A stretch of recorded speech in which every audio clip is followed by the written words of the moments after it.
And good morning, good morning, good morning. It is Thursday. It is November the 3rd. Yes, we are just 5 days out until the midterm elections. This is Common Sense America. I am Eden Hill, and I'm so glad to have you guys here this morning.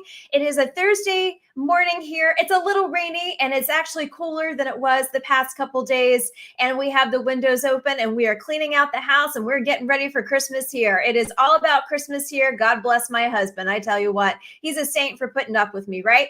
Well, anyway, I tell you what, we have a really special show today. I am so honored to let you know that late last night, it was confirmed that the running mate for Tudor Dixon, candidate for lieutenant governor, I'm already calling him lieutenant governor because it is going to happen. We're going to have Shane Hernandez here joining us at 9:30 a.m. Eastern time from the great state of Michigan. We're going to be talking blue collar. We're going to be talking his daughters. We're going to be talking parental rights. And we're going to be talking what are the voices? What are the voters stating in the state of Michigan? And what is the vision for Tudor Dixon and Shane Hernandez as they take Michigan back? So that's going to be a great part of our show. Looking forward to having him join us at about 9:30. But to kick off the show at about 9:05 a.m. Eastern time, coming from Arizona at about 6 a.m., I believe it is right now, we are going to have Tamra Farah, and she is she is strategic leadership, and she is working with Freedworks, and she is working with our parents, and she is fighting for parental rights, and she is fighting for the education of our next generation. And so you're going to hear all about that. She has been doing this for many years. Tamra and I had the honor to meet earlier this year at CPAC in Florida, and she is now with Freedworks doing amazing things, canvassing the country, talking on social media, joining Common Sense America. I'm grateful. Hat tip to Michelle Odom. Thank you, Michelle, for your friendship. Thank you for your support of Common Sense America. Thank you to you and CL Bryant for support of this show. And also thank you for just empowering the show with amazing guests like Dr. Linda Lee Tarver from Michigan, like candidate Lieutenant Governor Shane Hernandez, like Tamra Farah. Thank you so much for that amazing work that you are doing. And I'm so looking forward to having them here at Common Sense America. Well, tomorrow, I want you to put on your slippers, grab a cup of hot cocoa if you're up in the north, or if you're down in the south, put on your slippers and grab some sweet tea. We're going to be decorating the Christmas tree, and we are looking forward to bringing you into our home tomorrow. My husband is, yes, dragging down all the trees, not just one tree, all the trees this morning and this afternoon after he gets back from his fishing trip. God bless him. Say a prayer for him. I know a lot of the many ladies in the neighborhood love my husband and bring him treats and, kind of cater to him during this time of year because they know the production I put on in our home and the front of our home for the Christmas season. So thank you to all of you. I also want to say thank you to the John Woodard Show. He is an amazing man who has become a friend to my husband and I. He has an amazing podcast, the John Woodard Show. It is based out of a part of North Carolina, Elizabeth City, but it is international. Yes, international. This man is so well connected. And I tell you what, he has just been a phenomenal support to the show. Also, thank you to WHIG TV for taking Common Sense America and putting it on Sundays at 1 p.m. And this Sunday, they will be airing some of these interviews I've been doing. And as we head into the holiday season, we're going to be doing some very special live interviews on Sundays from 1 to 2 p.m. That's WHIGTV.com. You can live stream it from anywhere. They do have a huge audience covering from Southern Virginia, almost all the way down here to Eastern North Carolina. So I look forward to you seeing Common Sense America now on TV, as well as here on this radio podcast, YouTube, LinkedIn, Rumble, Twitter, you name it, we're there. And if you've missed a show, you can go to EdenGordonMedia.com. You can go to my YouTube channel at Common Sense America with Eden Hill, or you can go to Rumble and check us out. I do a lot of clips. I do a lot of after show pieces, and you know what we want to bring to you. We want to bring you the truth. And you know what? I think legacy media is starting to wake up to truth. They're actually reporting some truth. And last night, quote, I put in quotes, the current person in the White House who has downgraded the establishment of the White House, the protocol and the procedure and the legitimate reason for having the United States of America. He did a speech last night, and it sounded a lot like the Hunger Games yet again. So I'm going to give him a lower than. Can you give anybody lower than an F? I don't know if you can, but that's what he's getting from me. And 2 + 2 does equal 5 now, by the way. So if you look at any of the statements that he made last night, they are basically pointing right at Trump, anybody who supports Trump, anybody who believes in what Trump believed in, anybody who believes in a conservative foundation, anybody who believes in God, anybody who believes in our national security and homeland security, anybody who believes in patriotism, anybody who believes in that flag back there. Yeah, that's what we have in the Oval Office, which has been downgraded to a basement. Yeah. So I'm not going to give any more publicity to that low-level stunt that happened last night. But what we are going to do is we're going to focus on the positive, the good, the true, the beautiful, our faith. We're going to focus on our faith in the public square. We're going to focus on getting the truth out there, exposing the truth. And, I was talking to a friend of mine in Florida yesterday. She was tuning into my shows. She does as much as she can, being a military spouse, a mom, and a working mom. And she said to me, we were talking about certain topics and certain issues. And she said, Eden, your phone continues to go out on me.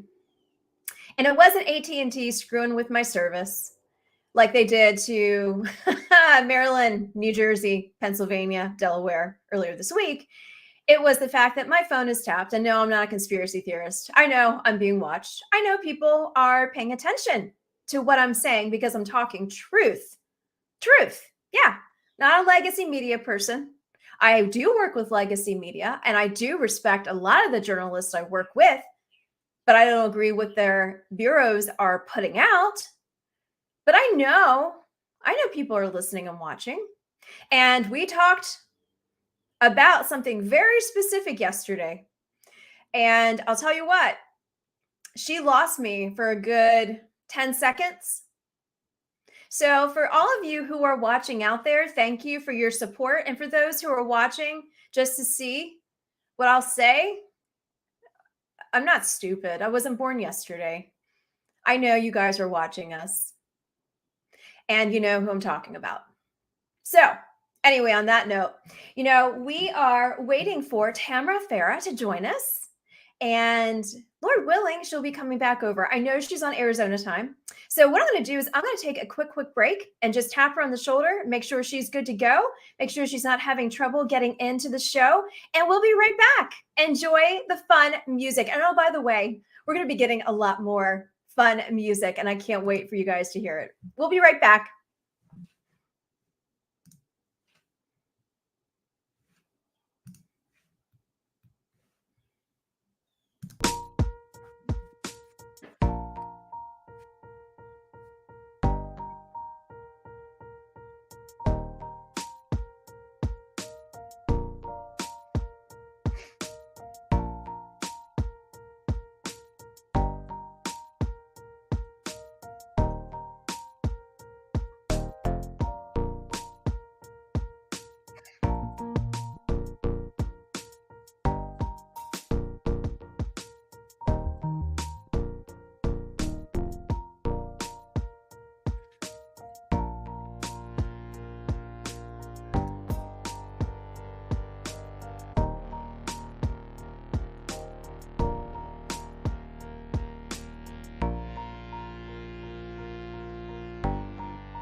And for all of those who are tuning in, this is Common Sense America. I'm Eden Hill, and we are waiting on Tamra Farah to join us. And I hope there is no connection issues.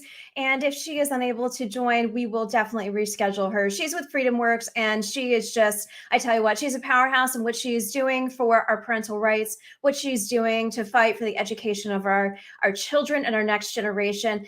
Dr. Linda Lee Tarver, hi. Thank you so much for joining the show. Thank you for tuning in. Thank you for your support. Thank you for being a candidate for the Michigan State Board of Education. Thank you for what you are doing in the great state of Michigan. I am so proud of all the endorsements you've received and all the work that you are doing. So thank you so much for being a part of the show. Two things I wanted to bring up to you. And as we wait for Tamra to join the show, and as we are also prepping for the candidate for Lieutenant Governor of the state of Michigan, Shane Hernandez, I look forward for you to meet him and hear his story. I want to thank all of my states around the nation who have been tuning in: Florida, Pennsylvania, Michigan, New York, New Jersey, Ohio, North Carolina, South Carolina, California, Indiana, and many, many more. I left out Delaware. I left out Virginia. So my apologies, but I'm grateful to each and every one of you who are tuning in. You have made the show a success, and it is just because of all of your prayers, support, love,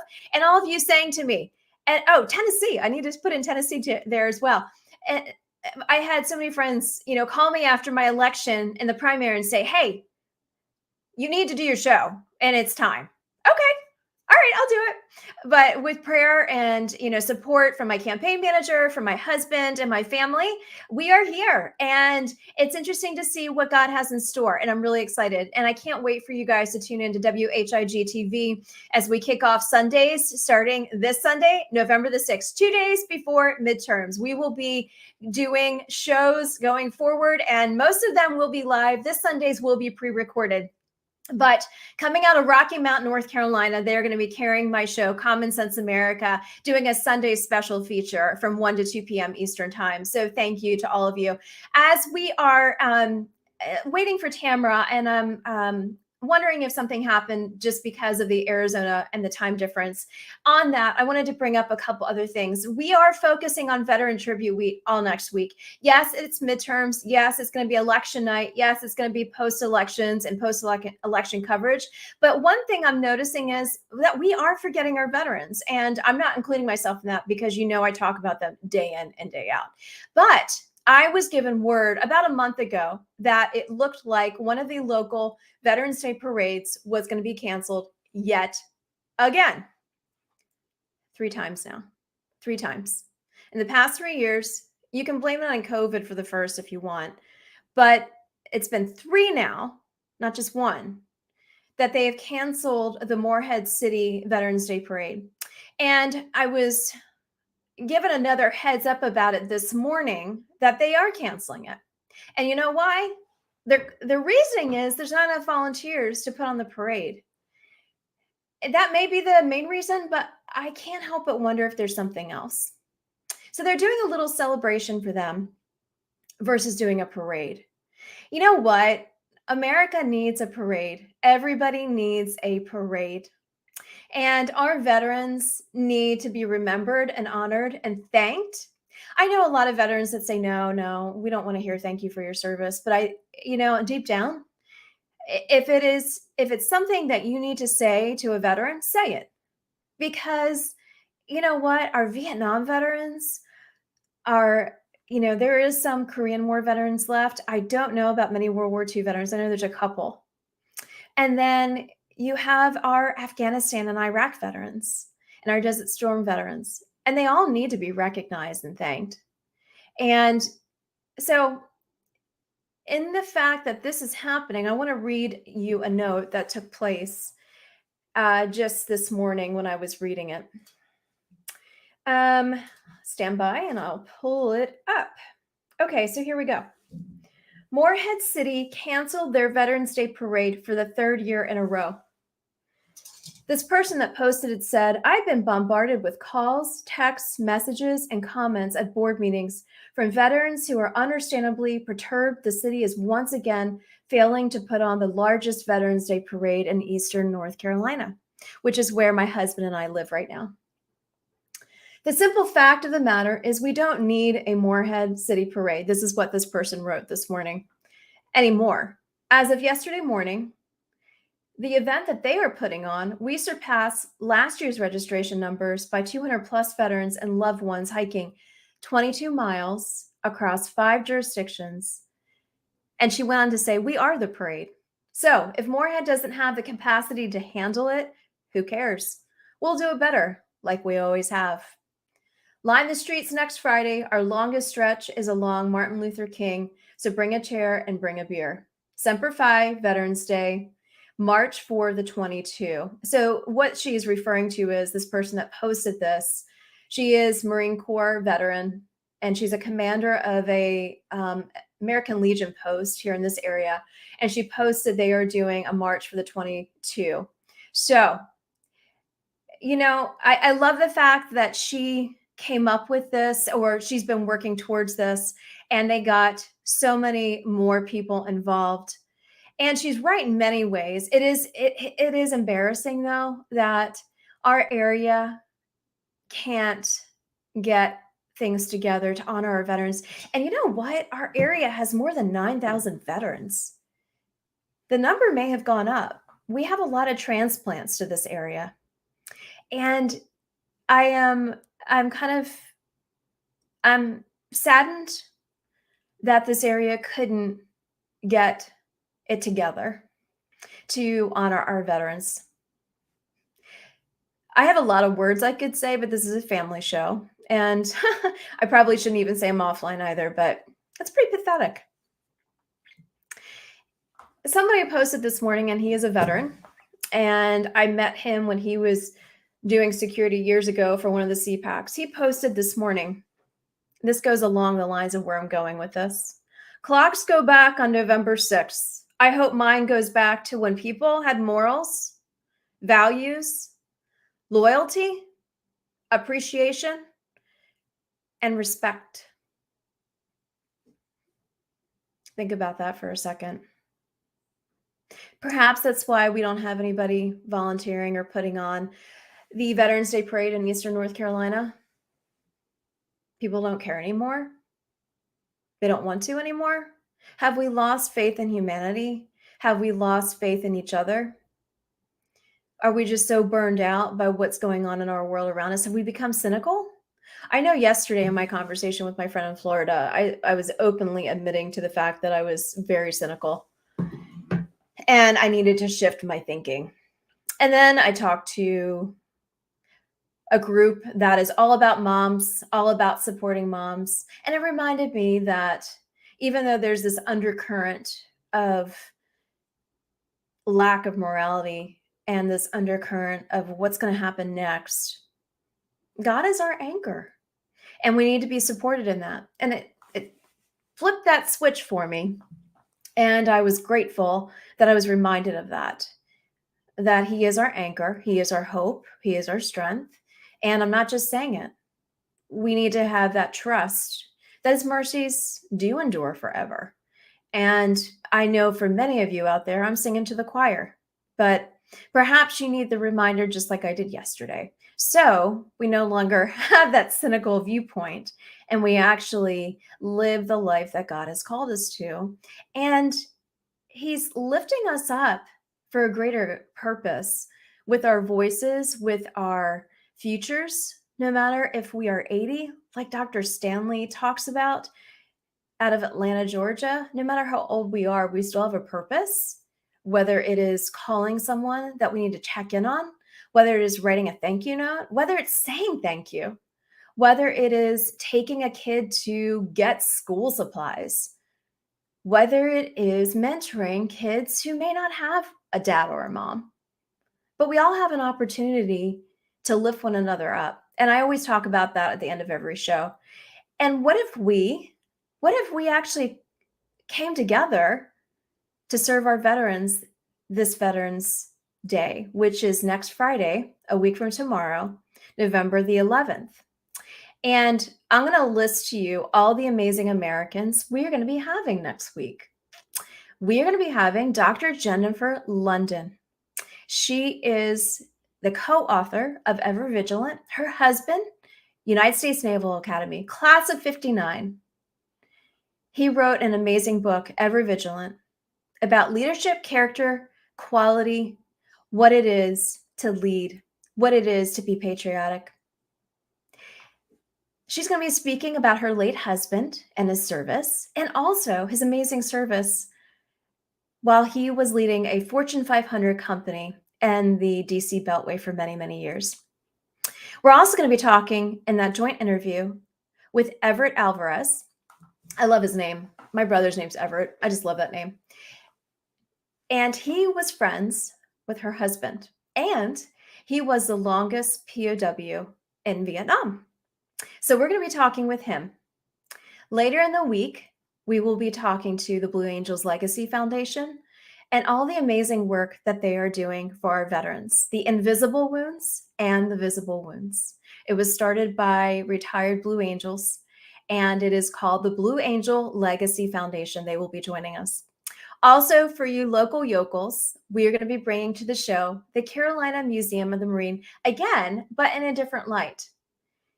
They have on their team, and who I have the honor to know, retired Sergeant Major Joe Hull, Vietnam veteran, powerful story, doesn't always talk about what went on, but he is an amazing man, amazing veteran. He serves this community in the Eastern North Carolina like none other. He's a legend. He's a living legend. And then also the new CEO, Kevin Stewart, who you met last week, we're going to be talking in a different light. He served in Iraq and he served in Afghanistan. So we have some pretty powerful stories coming to us as we head into Veteran Tribute Week. I also want to let you know, after Veteran Tribute Week, we're going to be talking a lot about the holiday season. My hope is to get Jeff Hayes, the film producer, back to the show to talk about some of his documentaries on Christ as we focus on the holiday season. We're also going to be going back to Pennsylvania, Chester County. For all you Chester County family and friends, we're coming back, and my husband in tow as well. He may be kicking and screaming, but we're coming. And we're going to be in the kitchen with my mom for Thanksgiving. We're going to be going over her creamed mushroom recipes. And then we're also going to be talking about some of the treasures of Chester County in the holiday season and doing the same here in Eastern North Carolina. We also are going to be focusing on giving back during the Thanksgiving season. The Bowery Mission in New York City, the oldest rescue mission and faith-based rescue mission in the nation, does their annual Thanksgiving feast, feeding more than about 8,000 homeless in New York City and all the 5 boroughs. And we're going to be speaking with the CEO, James Winans. Also, I have reached out to our local mission here in Eastern North Carolina. And we're going to be bringing him to the show as well to talk about what their needs are this holiday season. The homeless activity that we've seen here in this area, there are a lot of homeless camps around this area. So we're going to be talking about the needs that need to be met and serving the least of these this holiday season. On that note, I'm excited, as I told you earlier in the show, that we are bringing over to the show a great person from Michigan. He is the candidate for lieutenant governor of the state of Michigan. He is the running mate for Tutor Dixon. You see her in the headlines? Well, look for Shane Hernandez right next to her. I am honored to bring over to the show Shane Hernandez. Good morning, sir. How are you? Good morning. I'm doing great. Thanks for having me on today. Oh, my pleasure. Welcome to Common Sense America. I'm Eden Hill, and it's so nice to meet you. I know we have a lot of people in common, and I am just so excited to learn more about you. I've been watching you, I've been studying you, and one thing I really respect about you, and I'll let you tell Common Sense America a little bit about your background. You are a father of 2 girls. Tudor is the mother of 4 girls. So it is girl power all around for this campaign. And I love that. But I also love the fact that you call yourself blue collar. You have served the people of Michigan in so many different ways, and that you are pro-life. Those are a couple of my favorite things about you. But I would love for you to share with this audience, which is nationwide. I just had Dr. Linda Lee Tarver running for State Board of Education. twice now on the show, and we have such a huge Michigan following. I would love for our audience all over the country to just hear about your story and your journey and what brought you to this point. It's clearly a God point. Sure. Well, I'm excited to be here. And, like you said, I consider myself just your average blue collar guy. And I grew up in a small town called Croswell. It's a little farm town in the thumb of Michigan. We all show our map on our hand in Michigan, of course. So we're right in that thumb part there. And my mom grew up in that area on a small farm, and my dad grew up there as well. But my dad's family, my dad is third generation in this country from Mexico. His dad brought them here to pick cucumbers in the fields in Croswell. So at the age of 8, my dad was a migrant worker. He was picking cucumbers in Croswell. He was picking tomatoes in Ohio. They'd go to Texas to pick cotton. But Croswell was always home to them. We have multiple pickle factories in that area. Oh, wow. And my dad worked for 26 years at one of those pickle factories. In fact, he was the union president of that factory. And, that background coming up, I was actually raised as a Democrat. We were low income, we were Latino, and my dad was a union guy. So, but I would say we didn't really understand it. We just allowed ourselves to kind of be placed in those buckets or silos, and just believe that, well, Democrats are for the poor and Republicans are for the rich. So we must be Democrat, and never really understood it. But I like to tell my dad, just to get him riled up a little bit. My dad's a proud Republican today, but I like to always tell him that my Democrat dad taught me everything there was to know about conservatism without realizing that's what he was teaching me. Our family values were conservative. We just kind of allowed ourselves to be defined our entire lives. And it's not truly who we were. And on top of that, the Democrat Party has walked away from the average hardworking family. But I truly believe I've lived the American dream. I'm the first kid in my family to go to college. I have a master's degree. I've served in the state house. I've chaired the appropriations committee in Michigan and chaired a $60 billion budget. I started 3 businesses over the last 2 years, and I'm the nominee for lieutenant governor. And 62 years ago, my dad was an 8-year-old picking vegetables in a field. That's a powerful story in itself. We need to do a special on you for sure. That just shows what it is to be a proud American and what your father stands for. Let me ask you this.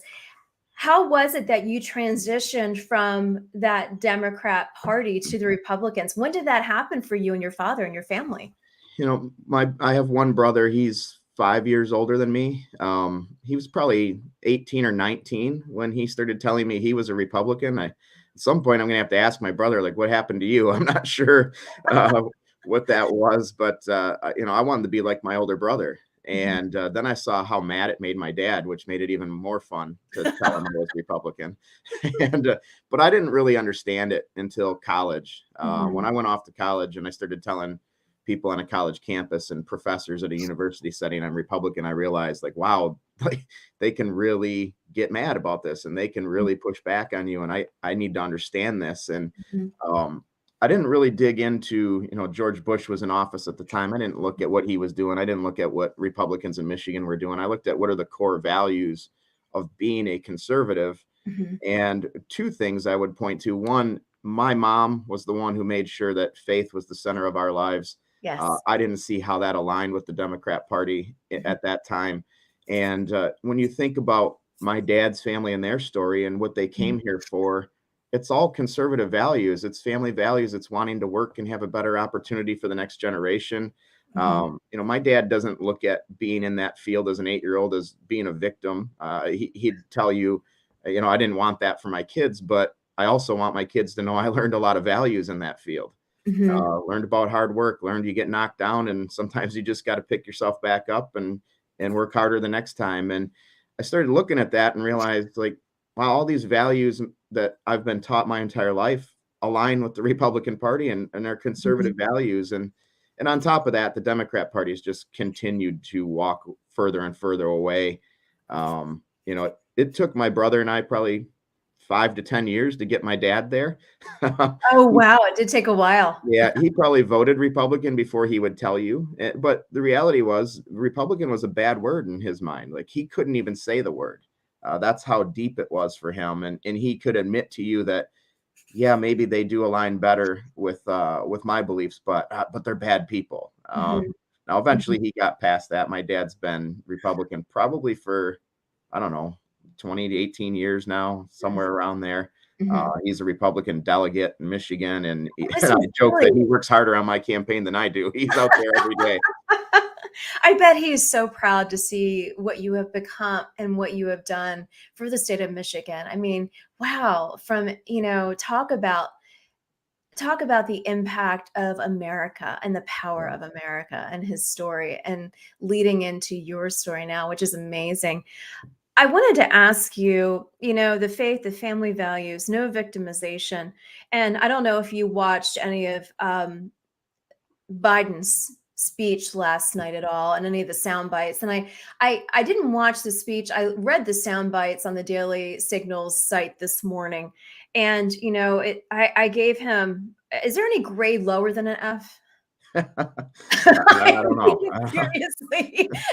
I did say that, and he's the words I'm looking for. This is a family show, so I want to be respectful of your daughters and my god kids, but he is really um he's hurting our nation, and he doesn't even know the first thing about what a democracy stands for.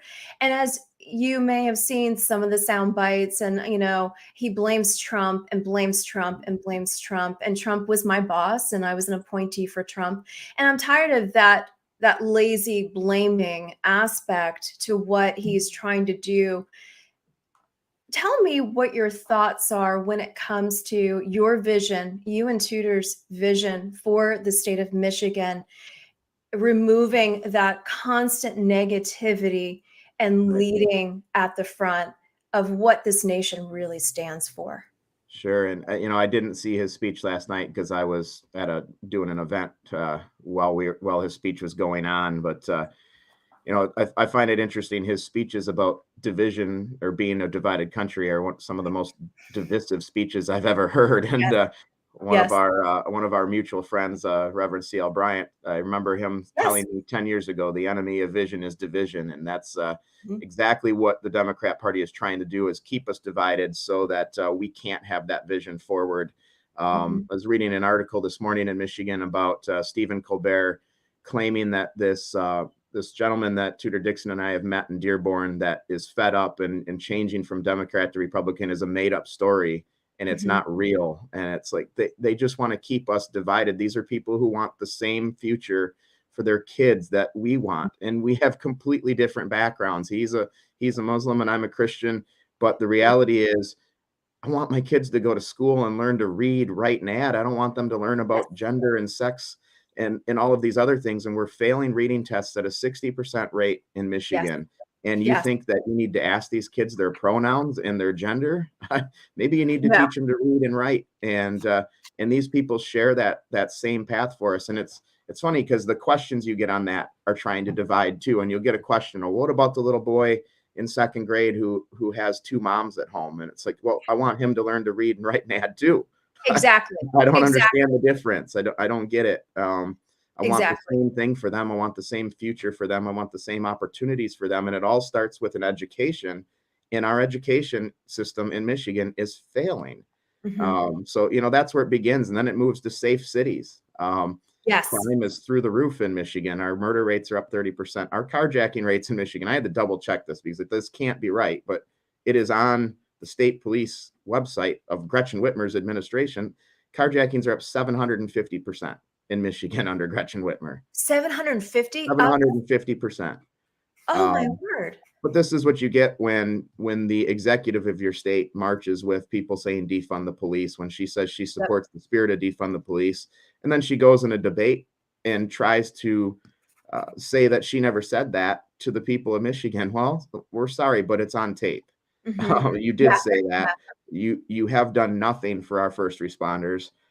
So our vision for Michigan is very simple. It's safe communities, quality education, and the opportunity for all businesses to thrive, Mhm, not just the ones that she handpicks and tries to pay them to come to mhm. Michigan. I don't know if you know that she recently paid $715 million for a Chinese-owned battery plant to come to Michigan so she could say she created jobs. And it's like, well, what if you gave $715 million in tax breaks across the board for small businesses and lifted some of your regulations and your permitting processes so that our existing businesses could grow?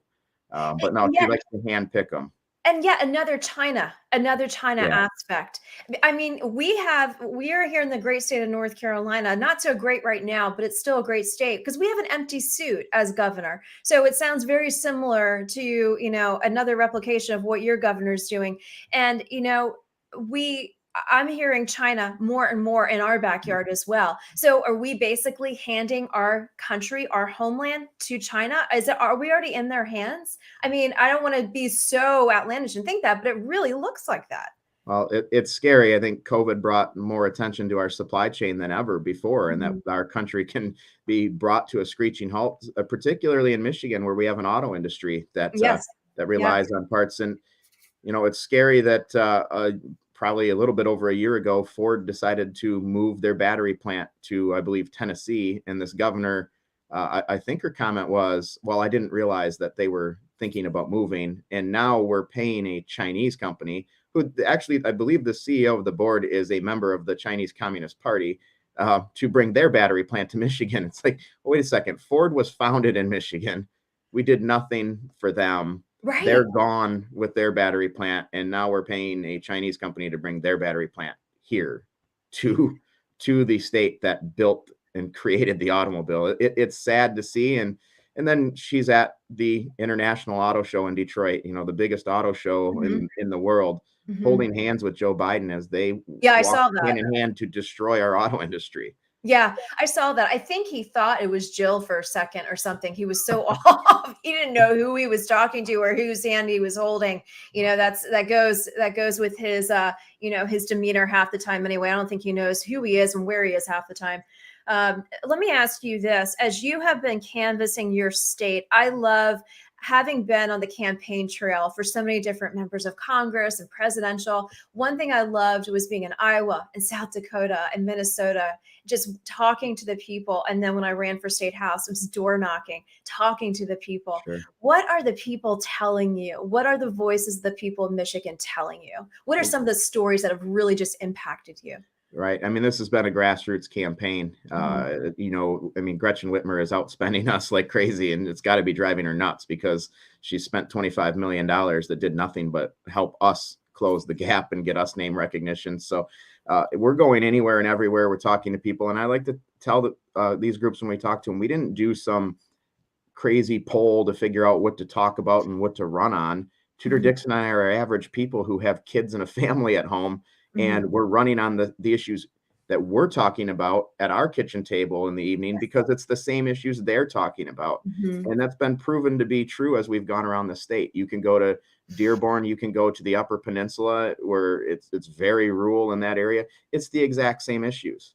People are concerned what's happening in their schools. They're concerned with the crime in their community. They're concerned that their small businesses aren't being supported. They're concerned that we have a governor who made one campaign promise and only one campaign promise 4 years ago, and it was to fix the roads. And now she's telling you, well, I need 4 more years to fix the roads. I can't do that. Oh my gosh.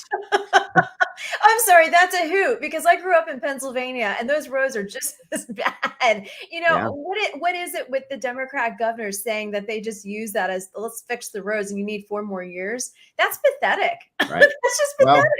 And her brilliant plan to fix the roads we found out was a 45-cent gas tax increase, which I think would have moved us ahead of Pennsylvania as the highest gas tax state in the country. Now, I happened to be the chair of the Appropriations Committee at the time, and we simply told her no. We didn't let her do it. In fact, we gave alternatives. We showed her how to spend almost $1 billion more on roads without a tax increase, and she never came to the table. She never wanted to talk about it. In fact, when we passed it to her desk, we ended up passing, I think, $400 million additional to her desk. She vetoed the $400 million additional spending, along with vetoing funding for rural hospitals, our county sheriff's road patrols, our county corrections facilities, autism funding, opioid funding. That's what kind of governor she is. When we stepped outside and did something she didn't want us to do, she made sure that she vetoed things that hurt Republican rural areas of the state of Michigan. And I'm guessing that may have been farmers as well. Of course, you talk to farmers today, and they will tell you that the permitting process through the state of Michigan is so burdensome. We actually talked to one farmer. This blew my mind, that he was actually starting to think it may be easier to move his farm to a different state. Now, just think about that, to pick up and go farm in a different state than it would be to expand in the state of Michigan right now. Oh, that's just heartbreaking to even hear that. Let me ask you this: as we are 5 days out, what are your plans on election day and on election night? What is the game plan? Where will you guys be? Will you guys be together? Are you going? How early are you getting up to go vote? Are you taking your daughters with you? What does that look like? I love election day and I love election night too. It's like it's next to Christmas for me. So, what does that look like for you guys? Well, we're going to campaign every minute up to election day. We're split right now because we're trying to hit as many parts of the state as possible. So she's in one part of the state, I'm in another part of the state, and then tonight we'll come together for an event, and that's kind of how this is going to roll out for the next couple of days leading up to it. On election day, I've run elections before.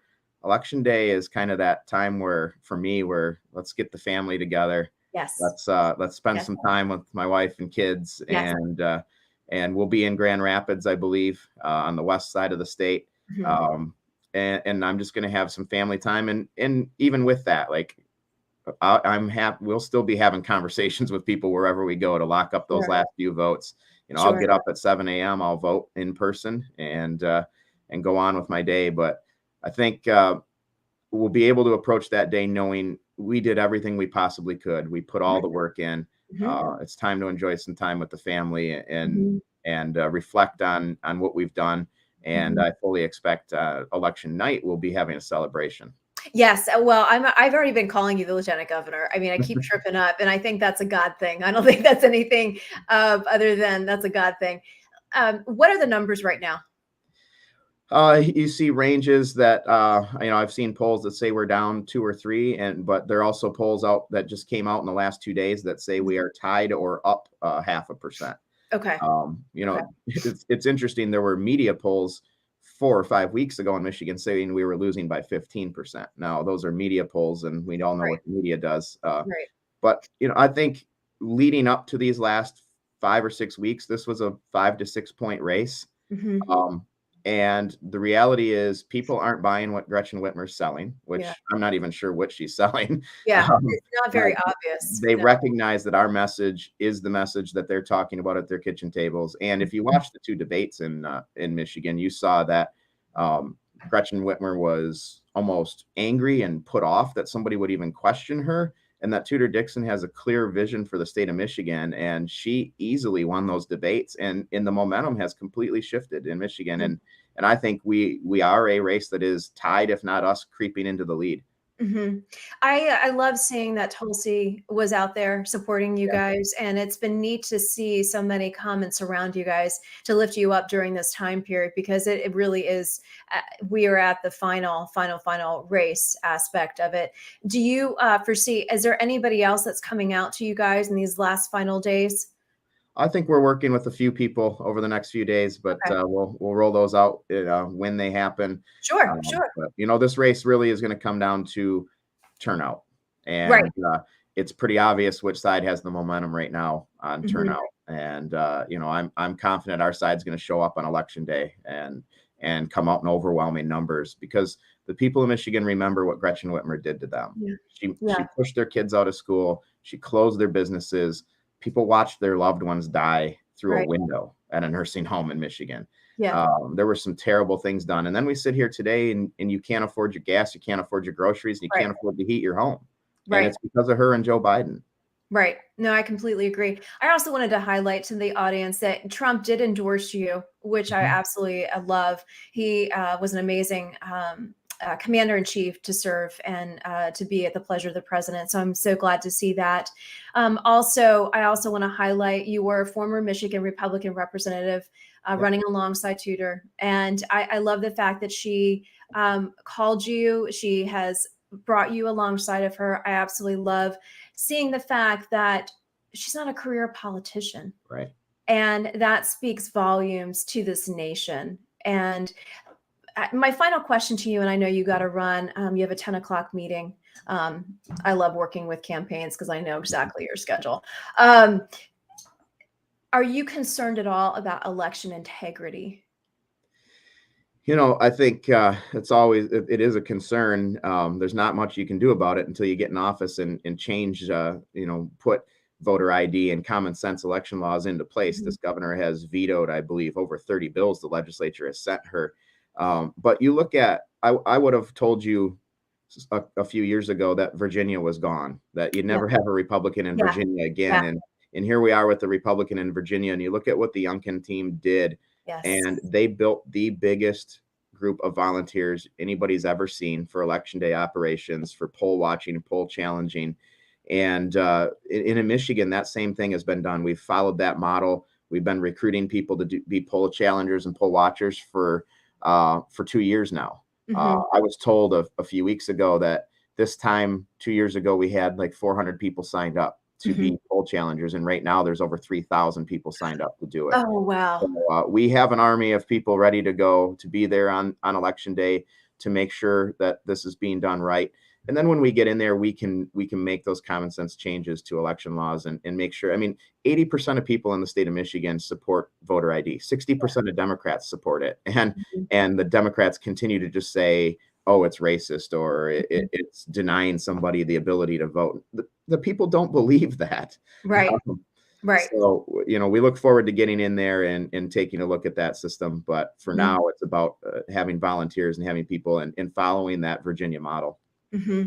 Well, on that final note, I'm going to let you get on with your day. I am so honored to have Michigan Lieutenant Governor candidate Shane Hernandez here with us. He and Tudor are going to take back the great state of Michigan, and I am excited to have you back. Once you were sworn in, let's talk about kitchen table conversations. They are very powerful, and many blessings to you. God bless you. Thank you, sir.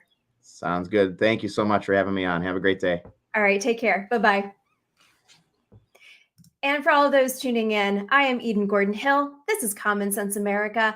And Dr. Linda Lee Tarver, grateful for you tuning in and supporting the show. And thank you so much for all of your different sound bites that you've been posting on Facebook. I have been very appreciative of that. And you are correct. Let us vote. If you're in the great state of Michigan, Dixon Hernandez. Also, some of the things that he was talking about, she was highlighting. 750% increase in carjackings. What does that say to you in the state of Michigan? Clearly, Whitmore is, obviously she's defunding the police and all she cares about is roads. Not too much difference between her and Biden, to be honest with you. Yes, safe communities, quality education, and good business environment. Yes, all about. And something else that Linda Lee Tarver highlighted as Shane was talking, and that was Whitmer vetoed women's health care options who choose life. So I love the fact that Dixon Hernandez are pro-life. So if you're not in the great state of Michigan, the one thing I always say is pray for these candidates, pray for God to move in the great state of Michigan, pray for protection over them and their families, and also pray for their rest because they have had a powerful race that they've been running. So on that note, we're going to take a quick break. We have just about 10 minutes left in the show, and I'm so glad that you have joined us here on this beautiful Thursday in November. We have a lot more to talk about, and I will be right back.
And thank you all so much for you who are tuning in right now and those who will be watching later on YouTube, LinkedIn, also Facebook and Twitter. Thank you so much for all of your support here at Common Sense America.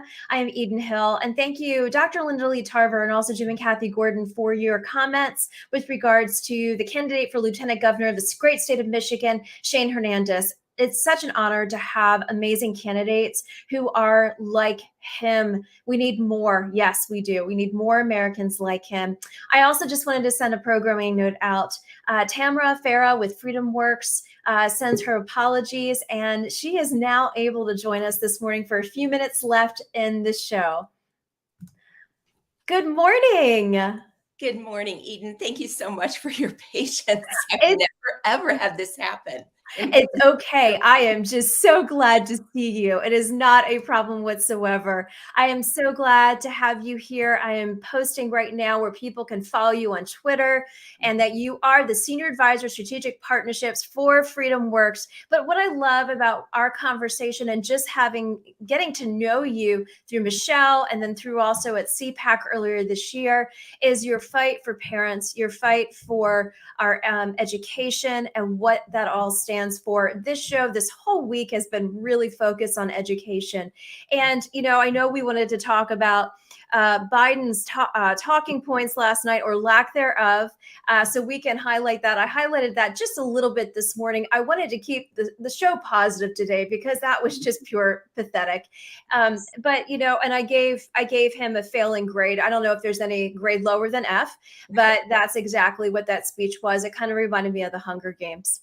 But in that, as you were sitting there and you were representing Freedomworks from so many different aspects, tell us, what are your top initiatives even after Tuesday? What are we doing? What are you guys doing to really push the voices of the parents and pushing the protection of our children from all of this indoctrination? Absolutely.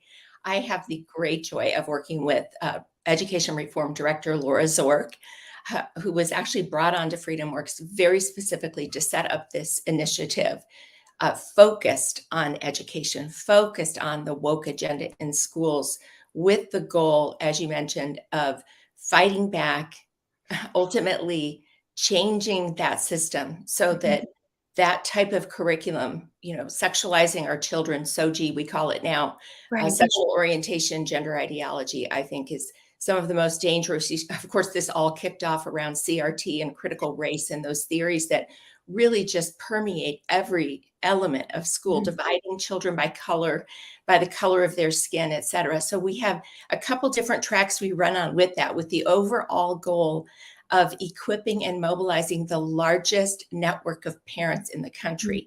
So to do that, Laura has put a huge focus on training moms and dads and others, of course, that want to run for school board.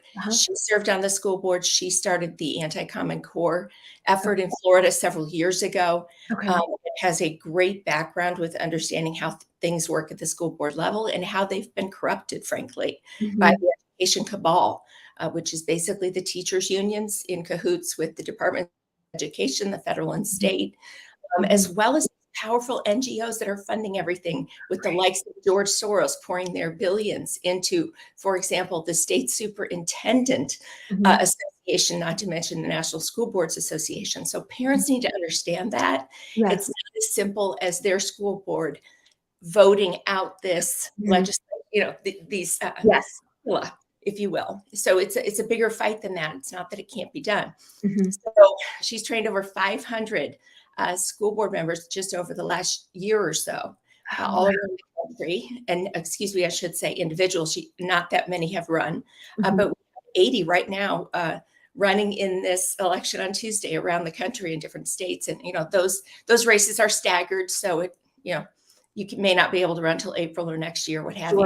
But that's a huge way, because then we get parents equipped to exercise more authority that they can and should at the school board level. We're moving in the right direction. And then parental rights, with all of it, are my passion, and I create a lot of content around that. We want parents to understand their parental rights according to law, according to precedent. So federal law and state law, I've been doing some 30-second shorts, and those are on our social media. So really feel great about being one of the groups in this country that are rowing in the same direction. There's quite a number of us. We all have a little bit of a different approach, but we're big on coalitions. So we do try to work together with these other groups that are in the same space. And we just want to know we're here for you to support you and equip you and train you so that you can be effective in your child's school. Let me ask you something. I know we had talked about this briefly yesterday. I had another educator, no longer an educator, on the show. She has her own radio show, Money Talk with Melanie. And we were talking about when parents don't care. Yeah. And if parents knew that they had more parental rights within the schools, do you think they would care more? Do you think, or is it just a completely different breed of parents who really don't care anymore? What is it? What do we do with that? Yes, I would love to see a study on that. I haven't yet, but I did see a study from a left-leaning parent association. They just are just left of center. And what they found in a poll was that 82% of parents are wanting change. You know, they are concerned. And so I agree with you, though. We've got, we know that we've got these parents, like the mother in Texas, forgive me, I don't have her name right now, but many have heard the story where her, child says they want to transition. It's against the law, and for those under 18 to go undergo those types of surgeries or gender hormones to change their, supposedly affect their gender. I'm not going to say change because your DNA is your DNA, but that's against the law in Texas. So the father, stands with the law, and the mother thinks that the child should be able to transition. And so, they've gone to California, where SB 107 was passed, and anyone from any state can come there and get those therapies or surgeries. This is where we're at. So there's a percentage. We know that. What parents would allow their kids to go to a drag queen show? Right, exactly. For the news, they're taking their kids. So I don't understand it, but I agree we need to figure that out a little more. I would be shocked if it was the majority or you're the majority. Yeah. Right. And I have, going across the bottom of the screen, where people can follow you at Freedworks. Also, you are the wife of Barry Farah. I love that. I love how you put that on Twitter so people can follow you. Tell me really quickly as we end the show, where can people really engage with you and follow you at Freedworks in the sense of what is coming up next? Because we have election night, we have the day after, we have all of these things that are ahead for 2023. What is on your top 3 forecast? And then where can people really get involved with you? Go to parentsknowbest.com. Okay. You'll be able to sign up to follow us and get alerts, be notified about all of our resources. We are very much increasing the number of resources we have for parents on that site coming up over the next month or 2 or 3 and then ongoing, but we'll have a big bump of new resources coming up. Okay. Then they can, of course, sign up to receive our, information where we can update them on things that are happening. We can connect them with their state. We have coalition leaders in many states. The top 10 states is where we're focused right now. Okay.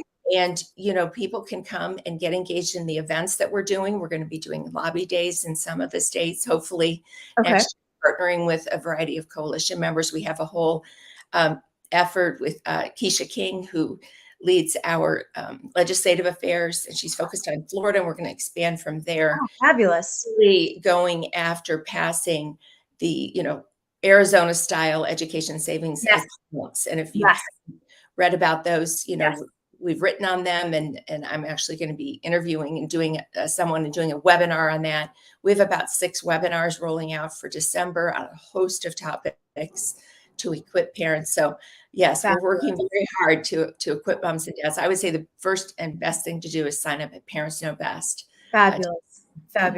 I have a name I'm going to throw at you after we get off of here, but if you have a chance, my dear friend of mine from the Hill Days, Catherine Haley, she's with the Oak Rose Group now. She is one of the founding partners.